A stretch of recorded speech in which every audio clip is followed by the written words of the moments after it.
அனைத்து நல்லுள்ளங்களுக்கும் வணக்கம். நான் உங்கள் ரவிக்குமார். தினம் ஒரு தகவலில் இது அப்டேட் நம்பர் 34 அப்டேட்டை நம்ம பார்க்குறோம். ஒவ்வொரு நாளும் ஒவ்வொரு நேரமும் ஒவ்வொரு அப்டேட்டும் நம்மளுக்கு ரொம்ப ஒரு முக்கியமான அப்டேட்.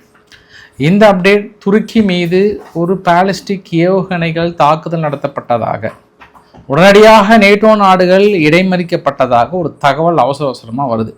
துருக்கியில் இருக்கக்கூடிய மக்களை அமெரிக்கா உடனடியாக வெளியேற்றுகிறது. ஒருவேளை நேட்டோ நாடுகள் உள்ளே களத்தில் இறங்குகிறதா அப்படின்ற இன்னொரு கோணத்தில் நம்ம இன்னைக்கு அலசி ஆராய போனோம். சம்பவம் நம்பர் 1. சம்பவம் நம்பர் 2, இடைவிடாமல் நேற்றிலிருந்து இன்று வரை இந்த 24 மணி நேரத்தில் இஸ்ரேல் மீது 4 தாக்குதல்களை அவ்வப்போது கேப்பை விட்டு ஈரான் தரப்பில் அடிச்சிருக்காங்க. ஈரானுடைய பேந்தர் அப்பாஸினுடைய துறைமுகங்கள் முழுமையாக தாக்கி அழிக்கப்பட்டதாக அங்கே இருக்கக்கூடிய பதிவுகள் தொடர்ந்து வந்த வண்ணமாக இருக்கிறது. இஸ்ரேல் ஒரு பக்கம் தாக்கல் நடத்தி கொண்டிருந்தாலும் மக்கள் ஆதரவு அலையால் முஸ்தபா, அவர் பேர் என்ன, முஸ்தபா அவர்களுக்கான ஆதரவு அலை பெரிய அளவுக்கு பெருகி இருப்பதாக சொல்கிறாங்க. திடீர்னு பிரான்ஸ் அதிபர் மேக்ரன் அவர்கள் ஒரு கருத்தை சொல்லியிருக்கிறாங்க. ரஷ்ய அதிபர் புடின் அவர்கள் ஒரு கருத்தை சொல்லியிருக்கிறார். மார்க்கோ ரூபியோ அவர்கள் ஒன்று சொல்லியிருக்கிறார். பீட்டர் எக்ஸத் அவர்கள் சொல்லியிருக்கிறாங்க. அடுத்து என்ன நடக்க போகிறதுன்னு மிக முக்கிய அத்தியாயத்துக்கு இந்த வீடியோ பதிவு நம்ம நகர்ந்து செல்ல போகிறோம். வாங்க நண்பர்களே, மிக முக்கியமான பதிவுக்கு போகிறோம். ஃபஸ்ட்டு உங்களை எங்கே கூப்பிட்டு போகிறேன் அப்படின்னா துருக்கி கிட்ட கூட்டிகிட்டு போகிறேன். வாங்க. அதுக்கப்புறம் துருக்கியிலேருந்து இஸ்ரேல்லேருந்து லெபனான், அப்புறம் லெபனான்லேருந்து டைரெக்டாக ஈரானில் கூட தாக்குதல், அதுக்கப்புறம் அங்கே, அப்புறம் ஃபைனலாக ஆஸ்திரேலியா கிட்ட வந்துட்டு நம்ம அங்கே வரோம். இதுதான் நம்ம பயண விவரம். நீங்கள் எதுவும் சொல்லலை அப்படின்னு நினச்சி தப்பாக நினச்சிக்காதீங்க. ஸோ வீடியோக்குள்ளே போகிறதுக்கு முன்பு நீங்கள் நம்ம சேனலை சப்ஸ்கிரைப் பண்ணிட்டாங்க. மறக்காம பெல் பட்டனை கிளிக் பண்ண ஆல் ஆப்ஷன்ஸ் கொடுங்க. வீடியோக்குள்ளே போகலாம்.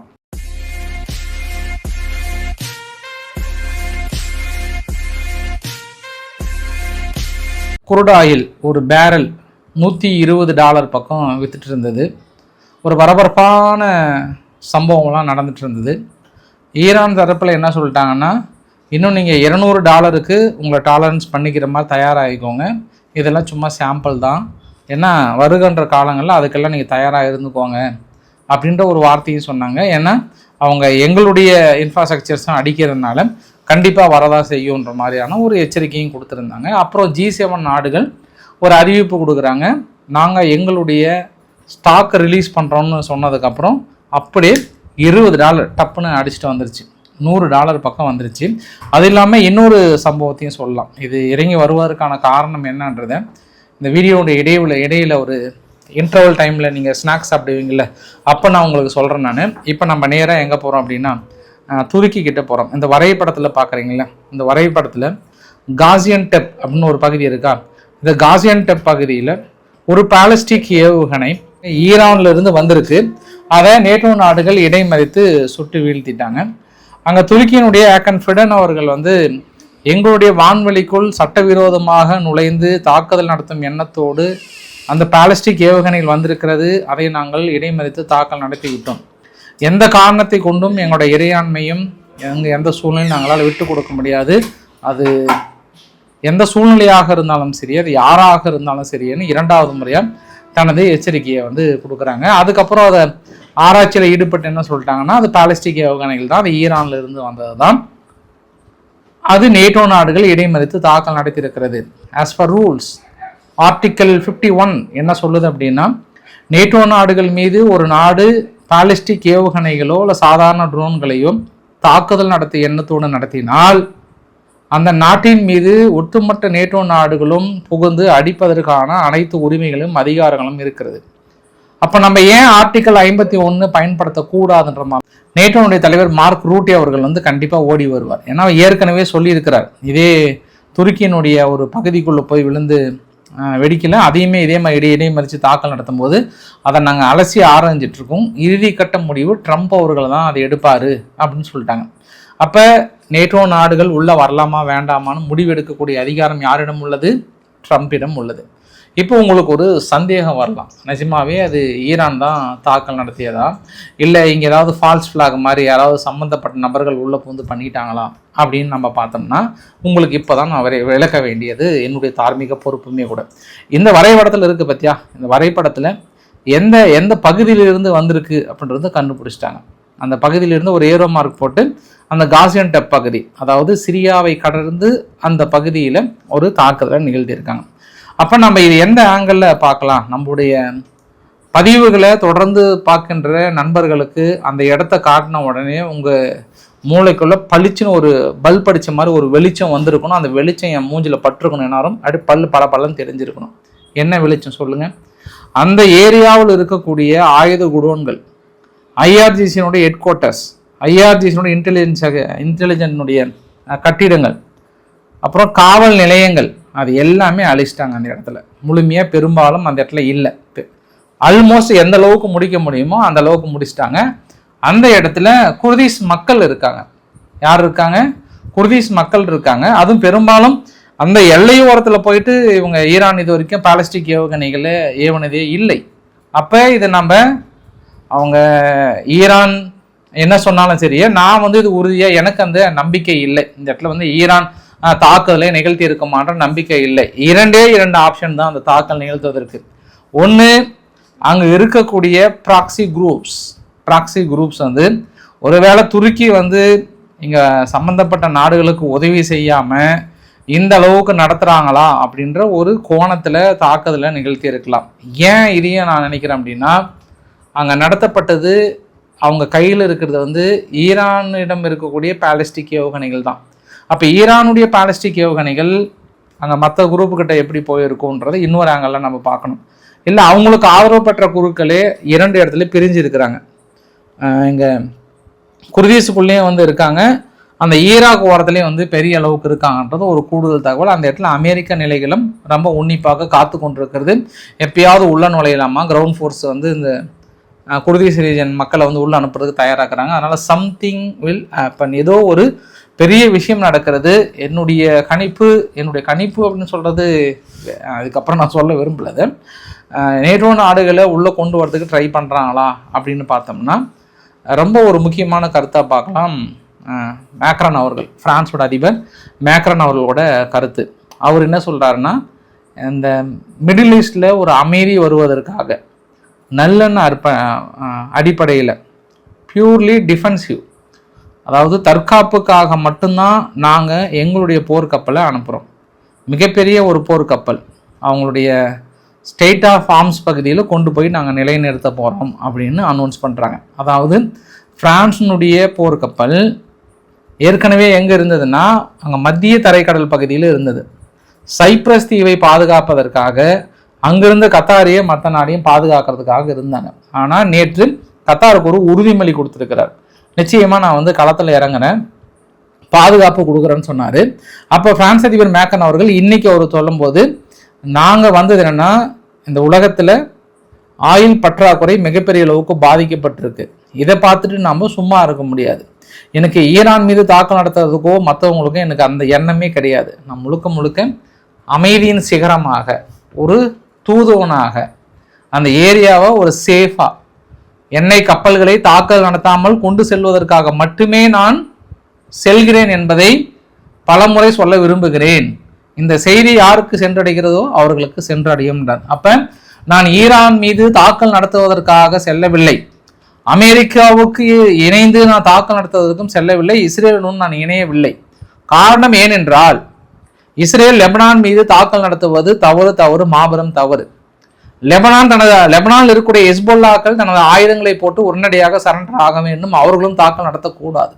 இந்த மாதிரி தாக்கல் நடத்தக்கூடாது என்று நினைக்கின்ற நான் தற்பொழுது தாக்கல் நடத்தும் எண்ணத்தோடு செல்ல மாட்டேன் அப்படின்னு சொல்றாரு. சரி, எசக புசுக்கா ஏதாவது ஒன்று ஆச்சுன்னா நேட்டோ நாடுகள் சும்மா இருக்குமா இந்த இடத்துல? சரி, ஒரு கொஸ்டின் மார்க்கை போட்டுக்கலாம். ஆனால் இன்னொரு வார்த்தை ஒரு சொல்கிறார், ரொம்ப ஒரு முக்கியமான வார்த்தை. உங்கள் கையில் ஏதாவது பேப்பர் பேனா இருந்ததுன்னா எழுதி அண்டர்லைன் பண்ணி டேட் போட்டு வச்சுக்கோங்க. ஏன்னா சைப்ரஸ் நாடுகள் மீது தாக்கல் நடத்தப்பட்டால் அது ஒட்டுமொத்த ஐரோப்பா நாடுகள் மீது நடத்தப்பட்ட தாக்குதல்.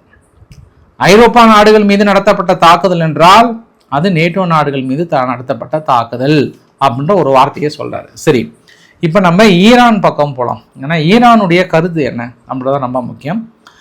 ஈரான் தரப்பில் இது நாங்கள் ஃபால்ஸ் ஃப்ளாக் ஆப்ரேஷனாக பார்க்குறோம்.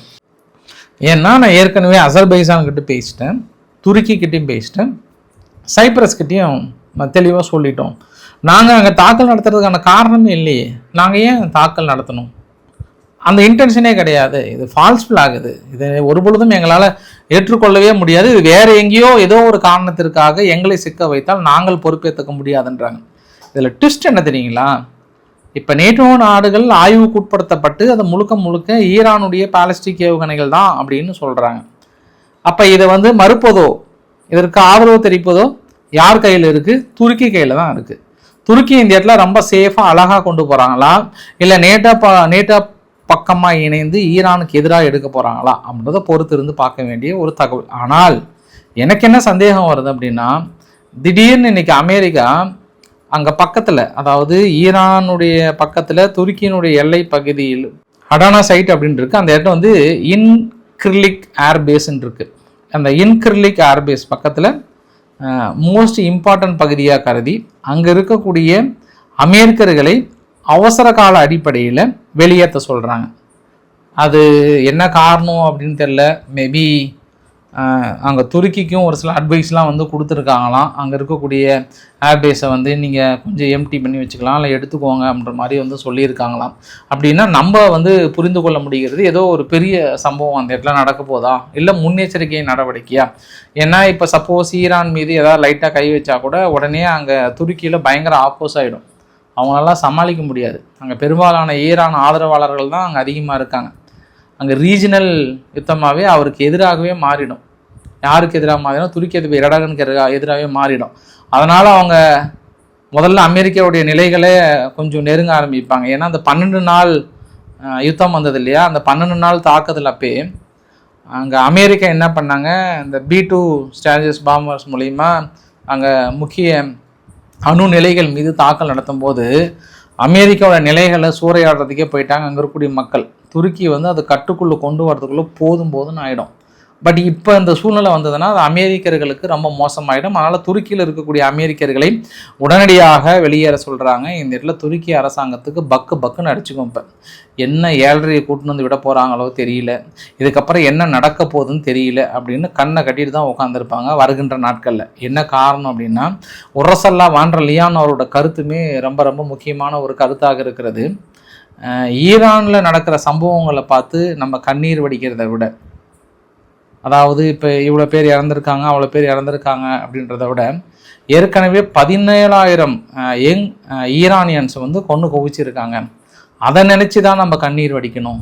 இப்போ நினச்சி கண்ணீர் வடிக்கக்கூடாது. இது ஒரு தீவிரவாதத்துக்கு எதிரான ஒரு செயல் அப்படின்ற ஒரு வார்த்தையை உரசல்லா வான்ற லியான் அவர்கள் சொல்லியிருக்கிறார் என்றால், அப்போ ஐரோப்பாவோட நிலைப்பாடு, பிரான்ஸுடைய நிலைப்பாடு, நேட்டோட நிலைப்பாடு என்னவென்று தெரியும். வரும் காலங்களில் கொஞ்சம் ஈரான் கை கொஞ்சம் ஹப் ஆகிற மாதிரி இருந்தது அப்படின்னா நேட்டோ நாடுகள்லாம் இணைந்து கிரவுண்ட் ஃபோர்ஸ் உருவாக்க போகிறாங்களா அப்படின்ட்டு ஒரு கொஷின் மார்க்கோட நான் கடக்க விரும்புகிறேன் இந்த பதிவு. அப்புறம் ஈரான் கிளஸ்டர் மியூனேஷனவே வச்சு தாக்கல் நடத்த ஆரம்பிச்சிட்டாங்க இஸ்ரேலுக்குள்ளார. கரெக்டாக நேற்று இன்றைக்கி டேட் 9, 8ஆம் தேதி ஒரு 3 மணிக்கு ஒரு தாக்கல் நடத்தினாங்க. அதை சக்ஸஸ் பண்ணிட்டாங்க. அதுக்கான பதிவுகள் உங்கள்கிட்ட ஷேர் பண்ணியிருந்தேன். அப்புறம் 8ஆம் தேதி நைட்டு அப்படின்னா 9ஆம் தேதி அதிகாலையில் ஒரு தாக்கல் நடத்தினாங்க. அதுவுமே சக்ஸஸ் பண்ணிட்டாங்க. மறுபடியும் ஒரு 5 மணிக்கே ஒரு சக்ஸஸ், மொத்தம் 3 சக்ஸஸ் பண்ணாங்களா. இப்போ இன்னைக்கு 9ஆம் தேதி மதியமாக ஒரு தாக்கல் நடத்தினாங்க. அதுக்கான வீடியோ பதிவுகளும் பாருங்கள். அப்போ கடந்த 24 மணி நேரம் கூட எடுத்துக்கலாமா? எஸ், 24 மணி நேரத்தில் கிட்டத்தட்ட 4 தாக்குதலுமே சக்ஸஸ் பண்ணியிருக்கிறாங்க தனது கொத்து குண்டுகள் மூலயமாக. இடைமறித்து தாக்கல் நடத்துவதற்கு கொஞ்சம் ஃபெயிலர் ஆயிருக்கு. ஏன்னா ஒரு குண்டுகள் அப்படின்னா அது சக்ஸஸ் ஆகிடும். அது என்ன பண்ணுது, உங்களுக்கு இந்த வீடியோ பதிவு பாருங்கள், சரி இந்த இமேஜ் பாருங்கள். கரெக்டாக பக்கத்தில் வரும்போது தான் அது கொத்து குண்டுகளாக பிரியுது. கொத்து குண்டுகளாக பிரியும் போது அட்லீஸ்ட் ஒரு 10 அடிச்சிட்டாலும் இது 2 போயிட்டு பெரிய அளவுக்கு விழுந்துடும். அதனால் பாதிப்புகள் இருக்கிறது. இன்று மதியமாக இஸ்ரேல் தரப்பில் என்ன சொன்னாங்கன்னா 2 பேர் உயிரிழந்திருக்கிறாங்க, 30லேருந்து 40 பேர் காயமடைந்திருக்கிறார்கள் அப்படின்றது கூடுதல் தகவல்.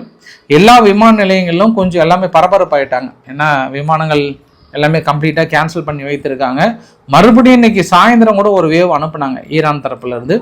அந்த வேவை நாங்கள் சுட்டு வீழ்த்திட்டோம் அப்படின்னு இஸ்ரேல் தரப்பில் கிளைம் பண்ணியிருக்காங்க. ஸோ இது இஸ்ரேலுக்கு கொஞ்சம் அதிர்ச்சி. இடையில கொஞ்சம் சக்ஸஸ் பண்ணியிருந்தாங்க. இப்போ அவங்களுடைய க்ரம் ஷோஹர் ஏவுகணைகளை விட இன்னும் நாங்கள் அதிநவீன ஏவுகணைகளை வந்து நாங்கள் தொடர்ந்து பயன்படுத்தி கொண்டிருக்கிறோம் அப்படின்ற மாதிரியான ஒரு எச்சரிக்கை கொடுத்து இப்போ 5 மணி கூட இந்த ராக்கெட் அனுப்பி ட்ரூ ப்ராமிஸ் 3 வந்து உங்கள் பக்கம் தான் வந்துட்டுருக்கு, காப்பாற்றிக்கோங்க முடிஞ்சா அப்படின்ற மாதிரியான ஒரு வார்னிங் கொடுத்துருந்தாங்கன்றது ஒரு கூடுதல் தகவலாக சொல்ல முடியும். இது அங்கே இருக்கக்கூடிய பதிவுகள். ஆனால் இன்னொரு பதிவுமே வைரலாக இருக்குது. ஆனால் இது அதிகாரப்பூர்வமான சேனலில் வராதனால நான் உங்களுக்கு சும்மா அந்த வீடியோ பதிவு காட்டுறேன். அந்த கேமரா வந்து அதாவது ஃபுல்லாக எடுக்க ஆரம்பிச்சிட்டாங்க இஸ்ரேலுக்குள்ளார. அந்த ஸ்ட்ரீட் கேமரா எல்லாத்தையும் உடைக்கிறாங்க, எடுக்கிறாங்க அப்படின்ற மாதிரி வந்து சொல்கிறாங்க. ஏன்னா ஒன்று இந்த பதிவுகள் லீக் ஆகுது அப்படின்னு சொல்கிறாங்க. அப்படி இல்லைன்னா இதை ஈரான் ஹேக் பண்ணி தாக்கல் நடத்துகிறாங்களான்ற இன்னொரு ஆங்கிளில் பார்க்குறாங்க. அதாவது இவங்க ப்ரொசீஜரவே. ஆனால் பதிவுகள் எடுக்கிறாங்கன்ற அடிப்படையில் எடுக்கிறதுக்கு வாய்ப்புகள் இல்லை. ஏன்னா எப்படினாலும் மொபைலில் தான் வந்து சேருது. அங்கே இருக்கக்கூடிய மக்கள்லாம் எடுத்து அதெல்லாம் இப்போல்லாம் போட்டுறாங்க. அந்த 3 நாள் முன்னாடி மாதிரிலாம் இல்லை. இப்போலாம் வந்து சர்வசாதாரணமாக இஸ்ரேல் தாக்கல் நடந்தாங்கன்னா ரீச் ஆகுது. அது இல்லாமல் ஊடகங்கள் அங்கே இருக்காங்க, ஊடகங்களும் எடுக்கிறாங்க. குறிப்பாக ரஷ்யானுடைய ஊடகம் RT இருக்கு இல்லையா, RT ஊடகம் அங்கே இஸ்ரேலில் தான் இருக்கிறாங்க. எல்லா வீடியோவுமே எடுக்கிறாங்க, நிறைய பார்க்க முடியுது. போய் அங்கே வீட்டு நேற்று இடிஞ்சது இல்லையா, அவங்ககிட்ட பேட்டிலாம் எடுக்க முடிஞ்சதை பார்த்தேன் நான். அப்போ இது வேற ஏதாவது ஈரான் ஹேக் பண்ணி ஏதாவது தாக்கல் நடத்துறதுக்கு வாய்ப்பு இருக்குமா அப்படின்ற இன்னொரு கோணத்துலையும் பார்க்கலாம் நம்ம. சரி, அவங்க இஸ்ரேல் என்ன பண்ணாங்க, இன்னைக்கு ஹெஸ்புல்லானுடைய நிலைகளை குறிவைத்து சதன் பெய்ரூட்டில் ஒரு பெரிய அட்டாக், ஒரு மிகப்பெரிய ஒரு கட்டிடம், ஒரு 8 மாடி கட்டிடம் வந்து அப்படியே மண் ஆக்கிட்டாங்க. என்னன்னா ஹெஸ்புல்லானுடைய பேங்கிங் சிஸ்டம், அது அந்த பேங்கிங் சிஸ்டத்தை ஃபுல்லாக அடிச்சிருக்காங்க. அப்புறம் இவங்க ரஷ்யானுடைய ஒரு கல்ச்சர் பில்டிங் ஒன்று இருந்திருக்கான், அவங்க கலாச்சாரத்தை பரப்புறமான ஒரு பில்டிங், அதையும் அடிச்சிட்டாங்கன்ற மாதிரி சொல்கிறாங்க. அப்புறம் நபாட்டியா இன் சதன் லெபனான் அங்கேயும் அடிச்சிருக்கிறாங்க. ஆனால் இன்னைக்கு வந்து நாங்கள் லெபனானுக்குள்ளார இஸ்ரேல் வந்து ஒரு ருத்தவ தாண்டவத்தை ஆடிட்டாங்க. மிகப்பெரிய ஒரு தாக்குதலை பார்க்க முடிகிறது. மேபி டெத் வந்து 300க்கு மேலே வரதுக்கு வாய்ப்புகள் இருக்குது. கிட்டத்தட்ட இன்னும் கொஞ்ச நாள், ஒரு 4-5 நாள் போச்சுன்னா அது ஈரானே கிராஸ் பண்ணுறதுக்கு வாய்ப்புகள் இருக்குது லெபனானுக்குள்ளார. அந்த அளவுக்கான ஒரு தாக்குதலாக பார்க்க முடியுது. ஹல் அசன் ஏர்போர்ட் வழியாக இருக்கக்கூடிய ஒரு கட்டிடங்களும் முழுமையாக தாக்கப்பட்ட பதிவுகள் அங்கெல்லாம் ஒன்றுமே இல்லாத இருக்குது. திடீர்னு உங்களுக்கு சந்தேகம் வரும், ஏன் இஸ்ரேல் இவ்வளோ ருத்ர தாண்டம் ஆடுறாங்க அப்படின்னாங்கன்னா, நேற்று ஹெஸ்புல்லா என்ன பண்ணிட்டாங்க, இஸ்ரேலினுடைய வீரர்களை நேற்று 2ன்னாங்க, இப்போ 3 பேர் பக்கம் இறந்து போயிட்டாங்க. உங்களுக்கு இந்த வரைபடத்தை பாருங்களேன், உங்களுக்கு காலையில் நான் காட்ட மிஸ் பண்ணிட்டேன். நான் இதில் கீழே சதன் லெபனான்லேருந்து இஸ்ரேலுக்குள்ளார மஞ்சள் கலராக இருக்குது பாருங்கள். இந்த மஞ்சள் கலர் எல்லாமே ஹெஸ்புல்லா இஸ்ரேலினுடைய நிலைகள் மீது தாக்கல் நடத்துகிறாங்க. 2 இராணுவ டேங்க் மீது தாக்கல் நிகழ்த்தியிருக்காங்க பக்கத்தில் இருந்து, ஏதோ சம்திங் அந்த இடத்துல இருந்து. அதுவும் அங்கே தான் இறந்து போயிட்டாங்கன்றாங்க. அப்புறம் செக் போஸ்ட் பக்கத்தில் கஃபர் கிலா அப்படின்னு சொல்லிட்டு அந்த செக் போஸ்ட் இருக்கு இல்லையா, அந்த இடத்துல இது ஒட்டுமொத்தமாக அவங்க ஹெஸ்புல்லா தரப்புலேயே ஒரு 4-5 பேர் பக்கம் கிளைம் பண்ணுறாங்க. ஆனால் ஹெலிகாப்டர் தொடர்ந்து அங்கேருந்து கொண்டு வந்துட்டு இருக்காங்கன்றதும் ஒரு கூடுதல் தகவலாக பார்க்க முடியும். அப்போ இது அங்கே இருக்கக்கூடிய ஒட்டுமொத்த நிகழ்வுகள். அப்படியே நம்ம இப்போ லெபனான்லேருந்து கடந்து நம்ம ஈரானுக்குள்ளே கிளம்புறோம். அங்கேருந்து ஃப்ளைட்டை பிடிச்சிட்டு அவசரமாக போய் தலை இறங்குறோம். தெஹ்ரான் போகிறதுக்கு முன்பே நான் இன்னொன்று சொல்லிடுறேன். அந்த பக்ரைனில் வந்து பேப்கோனுடைய ஒரு எண்ணெய் சுத்திகரிப்பு நிலையம் வந்து எரிஞ்சிட்டு இருந்தது இல்லையா, எண்ணெய் சுத்திகரிப்பு நிலையம் அங்கே எண்ணெய் கிடங்குகள் கூட இருந்திருக்கும். அந்த இடம் இன்னும் பற்றி எரிஞ்சிட்டே தாங்க. அப்படி கிராஸ் ஆகும்போது கூட பாருங்கள், உங்களுக்கு தெரியும் பாருங்கள், அந்த விசிபிள் வந்து கிளியராக பற்றி எரிகின்ற அந்த விசிபிள் தெரியும். அப்புறம் நம்ம நார்த் ஈஸ்ட் தெஹ்ரான் அப்படின்னு சொல்லுவாங்க. நார்த் ஈஸ்ட் தெஹ்ரானில் இருக்கக்கூடிய மிலிட்ரி சைட்டு, அது இல்லாமல் மற்ற ஒரு 3 இடங்களை குறி வைக்கிறாங்க. இஸ்ஃபஹான் பக்கத்தில் இருக்கக்கூடிய பகுதியிலும் இன்னும் அடுத்தடுத்து அவங்க IRGCனுடைய இன்ஃப்ராஸ்ட்ரக்சர்ஸை குறி வைக்கிறாங்க. எந்தெந்த பகுதிகள் அப்படின்றத உங்களுக்கு நாளைக்கு நான் கிளியராக வரைபடத்தோடு எக்ஸ்பிளைன் பண்ணுறேன். பட் இங்கே இருக்கக்கூடிய வீடியோ பதிவுகள் வந்து பார்க்க முடியுது. அதில் ஒரு வீடியோ பதிவு முஸ்தபா அவர்களுக்கு ஆதரவு கொடுத்து ஒரு பெரிய ஒரு போராட்டங்க. நேற்று இரவுமே மக்கள் கூடினாங்க, இன்னைக்கு காலையிலுமே பார்க்க முடிஞ்சது தெஹ்ரானில் ஆதரவு அளிக்கிற மாதிரி. அந்த இஸ்ஃபஹானில் ஒரு சில பகுதியில் வெளியேற சொல்லிட்டு இருந்தாங்க இல்லையா, மக்கள் கூட்டம் இந்த பக்கம் இருக்கும்போது தாக்குதல் அந்த பக்கம் இருந்தோடனே மக்கள் வந்து அல்லாஹு அக்பர்னு வந்து கத்த ஆரம்பிச்சிட்டாங்க. கூட மக்கள் வந்து பயங்கரமாக கத்த ஆரம்பிச்சிட்டாங்க. அந்த பக்கம் தாக்குதலும் நிகழ்ந்துட்டு இருந்தது வெளியேறின பகுதியில். இந்த பக்கம் ஆதரவு கூட்டமும் வந்து ஒரு பக்கம் வந்து நடந்துட்டு இருந்தது. ஒரு கூடுதல் தகவல், பேந்தர் அப்பாஸ் பகுதியில் குறிவைத்து தொடர்ந்து அங்கே இருக்கக்கூடிய போர்ட் துறைமுகங்கள் இருக்கு இல்லையா, அந்த துறைமுகங்களை தாக்கல் நிறுத்திட்டு இருக்காங்க. அதுக்கான வீடியோ பதிவுகளுமே பார்க்க முடியுது. அது இல்லாமல் அவங்க ஈரானுடைய மற்றொரு கப்பல், அதாவது ஷாகித் சுலைமானி அப்படின்னு சொல்லிட்டு 2022 அறிமுகப்படுத்தினாங்க. இந்த வீடியோ பதிவு பார்க்குறீங்களா, இது கிளாஸ் மிசைல் கார்பெட்டி ஆப்ரேஷன் சொல்லுவாங்க. இது இஸ்லாமிக் ரெவல்யூட்டரி கார்ட் காப்போட நேவி. இது பேந்தல் லெகெந்த் அப்படின்ற ஒரு பகுதியில், பர்ஷியாக்கள் பகுதியில் அடிச்சிட்டாங்க. ஃபுல்லாக பற்றி எரிஞ்சிட்ருக்கு. இந்த மாதிரி அவங்களோட நிலைகளை அடுத்தடுத்து தொடர்ந்து அடிச்சுட்டே இருக்கிறாங்கன்றது ஒரு கூடுதல் தகவல். இஸ்ரேல் என்ன பண்ணுறாங்க, ஆல்மோஸ்ட் ஒரு 50 கார்கோ விமானங்கள் மூலியமாக 1000 டன் வெடிமருந்துகள், வெப்பன்ஸ், ஆயுதங்கள் வந்து இறங்கியிருக்கு கடந்த 10 நாளில் மட்டும். அப்போ கிட்டத்தட்ட 1000 டன்னு வெப்பனை வந்து யூஸ் பண்ணியிருக்காங்க ஈரான் மீதும் லெபனான் மீதும் அப்படின்னு சொல்கிறாங்க. பட் இன்று இரவா இல்லை அடுத்த ஒரு 3 நாள்லையா ரொம்ப ஒரு முக்கியமான பதிவுங்க. ஒரு 7000 டன்னுக்கு மேலே அங்கே அதிசயமாக யூகேயில் இருக்கக்கூடிய ஃபேர்ஃபோர்டு, RA ஃபேர்ஃபோர்டு நேற்றும் வந்து ஆயுதங்கள் அந்த இடத்துல பெருசாக இறங்கியிருக்கு. இன்றைக்கும் வந்து அமெரிக்காவுடைய B2 பாம்பர்ஸ் இருக்கு இல்லையா, சும்மா வந்து இறக்கி தள்ளிகிட்டே இருக்கிறாங்க. இது ஒரு 3வது விமானம். பெரிய அளவுக்கான ஆயுதங்கள் சம்திங் இல்லை, பெரிய ஆயுதங்கள் ஏதாவது மினி அணுகுண்டு மாதிரி கொண்டு வராங்களா, ரொம்ப சேஃபாக கொண்டு வராங்க அப்படின்ற மாதிரியான தகவல்கள் வந்திருக்கிறது. அணுகுண்டு ரேஞ்சுக்கெலாம் நம்ம திங்க் பண்ண வேண்டாம், அது ஊடகங்கள் அதீத கற்பனை, ஒரு சிலர் வந்து ஓவராக சொல்லுவாங்க. பட் ஆனால் ஆயுதங்கள் பெரிய அளவுக்கு வந்து குவிக்கிறாங்க. அடுத்த ஸ்பேஸ் கொஞ்சம் ஸ்டார்ட் பண்ணுறாங்க. நேற்று நைட்டு கொஞ்சம் கேப் விட்டாங்க. அது இல்லாமல் அங்கே ஈரானில் இருக்கக்கூடிய மக்களுக்கு கொஞ்சம் அதிகப்படியான எச்சரிக்கை கொடுத்துருக்காங்க. பீட்டர் எக்ஸத் அவர்கள் என்ன சொல்கிறாங்கன்னா, நாங்கள் இன்னும் ஸ்டார்ட் பண்ணவே இல்லை, இப்போ தான் நாங்கள் ஸ்டார்ட் பண்ணுறோம், சும்மா இது வரைக்கும் ஏதோ அங்கே இருக்கக்கூடிய நிலைகள் அடித்தோம், இன்னும் நாங்கள் கை வைக்கவே இல்லைங்க, இதுக்கப்புறம் தான் நீங்கள் பார்க்க போகிறீங்க அடுத்த ஒரு 3 நாளில் அப்படின்னு பீட்டர் எக்ஸத் அவர்கள் வந்து சொல்லியிருக்காங்க. மார்க்கோ ரூபியோ அவருடைய கருத்து வந்து மிகப்பெரிய அளவுக்கு பேசப்பட்டிருக்கிறது. அதாவது இந்த ஆஸ்ட்ரேலியஸ் பிடிச்சி வச்சுட்டு இருந்தாங்க இல்லையா, அந்த விடுவிக்கப்பட்டதுக்கு அந்த நினைவு தினம் மாதிரி வந்து அங்கே இஸ்ரேலில் போய் கலந்துக்கிட்டாரு. அப்போ வந்து இஸ்ரேலியா இல்லை இஸ்ரேல் வந்து அமெரிக்கா கலந்துக்கிட்டாங்கன்னு தெரியல. பட் அவர் பேசின டைலாக் என்ன அப்படின்னா, இந்த உலகம் இதுக்கப்புறம், அதாவது ஈரானுடைய வீழ்ச்சிக்கு அப்புறம், இந்த மிஷன் வந்து முடிஞ்சதுக்கப்புறம் வந்து ரொம்ப ஒரு சேஃபாக, பூ மலர்கின்ற சத்தம் அனைவரு காதுகளில் ரிங்காரமாக ஒலிக்கும், அந்த அளவுக்கு அமைதி பூங்காவாக இந்த உலகம் திகழும். இனி எந்த ஒரு தீவிரவாத இயக்கமும் இருக்காது. இல்லைன்னா ஈரான் உலக மக்களையே பிணை கைதிகளாக பிடிச்சு வைக்க வேண்டிய ஒரு சூழ்நிலை வந்துடும், அணுகுண்டை வச்சுக்கிட்டு மிரட்டி இருப்பாங்க. அதனால தான் நாங்கள் இந்த தாக்கல் நிகழ்த்தியிருக்கோம். இந்த தாக்குதலை எதற்காக அப்படின்னா, முதல்ல அவங்களுடைய லான்ச்சிங் மிசைல்ஸை வந்து தூக்கணும், அதுக்கப்புறம் அவங்க ஃபேக்ட்ரிஸை தூக்கியிருக்கோம், நேவல் பேஸை தூக்கியிருக்கோம், இன்னும் அடுத்தடுத்த தாக்குதல்கள் இது வெற்றியோடு தான் முடியும் அப்படின்னு ஒரு வார்த்தை சொல்கிறாங்க. இப்போ ஈரானுடைய கருத்து வந்து ரொம்ப ரொம்ப முக்கியம். அராக்சி அவர்கள் வந்து இன்னைக்கு அந்த நியூயார்க் போஸ்ட் பத்திரிகைக்கு ஒரு பேட்டி ஒன்று கொடுத்தாரு. அந்த நியூயார்க் போஸ்ட்டுக்கு பேட்டி கொடுக்கும்போது, இப்போ சம் குரூப்ஸ் வந்து உங்ககிட்ட பேச்சுவார்த்தை நடத்த ட்ரை பண்ணுறாங்களாமே, தேர்ட் பார்ட்டிஸ், ஐ மீன் இப்போ கத்தார் தரப்புலையோ இல்லை சீனா தரப்புலையோ இல்லை இந்தியா தரப்புலையோ யாரோ ஒரு தரப்புல உங்களுக்கு வந்து பேச்சுவார்த்தை நடத்துகிறாங்களே அப்படின்னு கேட்கப்பட்டதுக்கு, இனி பேச்சுவார்த்தை சீஸ்ஃபயர் அப்படின்ற ஒரு வார்த்தைக்கு இடமே இல்லை. இனி வாழ்வா சாவாதான், நாங்கள் பேச்சுவார்த்தைக்கு வரல, அதை வரவும் மாட்டோம், இனி எங்களுடைய ஆட்டத்தை நீங்கள் பார்க்க போகிறீங்க. இந்த தாக்குதல்கள் தொடரும். இனி எங்களுடைய தாக்குதல்கள் எதிரிகளுக்கு பாடம் புகட்ட வேண்டிய நேரம் வந்து விட்டது. தாங்கள் செய்த தவறை அவர்கள் உணரும் வரை இந்த தாக்குதல் தொடரும் என்பதில் நாங்கள் உறுதியாக இருக்கணும் அப்படின்னு சொல்கிறாங்க. ஏன்னா இன்னைக்கு கத்தாரில் என்ன சொன்னாங்கன்னா, 17 பாலிஸ்டிக் ஏவுகணைகளும் 6 சூசைட் ட்ரோனும் வந்தது. பட் நாங்கள் சுட்டு வீழ்த்திட்டோம் அப்படின்னு சொல்கிறாங்க. பட் அங்கே இருக்கக்கூடிய மக்கள் உணர்றாங்க, அதை ஒரு மாதிரி வந்துட்டே தான் இருக்குது, அடிச்சுட்டே தான் இருக்காங்க, நாங்களும் வந்து ரெஸ்ட் எல்லாம் பார்த்துட்டு தான் இருக்கோம்.